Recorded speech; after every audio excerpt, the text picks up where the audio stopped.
Magandang araw mga kakambing. Medyo tinanghali tayo ng gising kasi medyo napuya tayo kagabi gawa ng galing tayo sa Olongapo City. So it's time to heart check, and after this, pagka napakawala na natin ang ating mga alaga, maglilinis na uli ng paligid.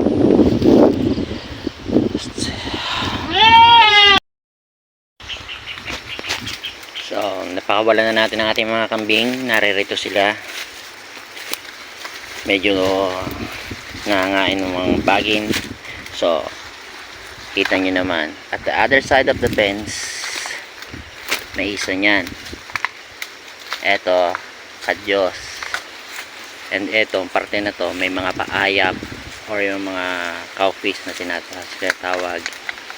So eto yung advantage ko sa ibang mga magkakambing, dahil pwede ako magpakawala ng aking kambing anytime na gustuhin ko, at saka pwede ko siyang i-maximize kung gaano kalawak, kung ka-late lang ang gagawin ko.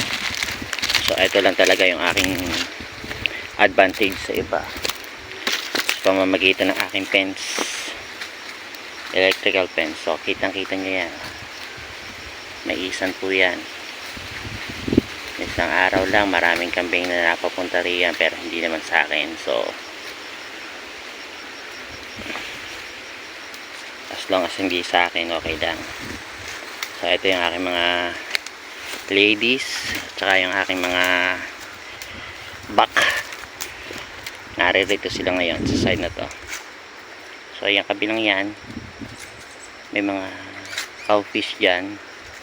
So hindi po pwede natin puntahan dahil medyo delikado yan sa mga kambing, kaya minaximize ko lang yung area para makuha ko lang yung tamang area na hindi maabot yung mga cowfish na naririyan.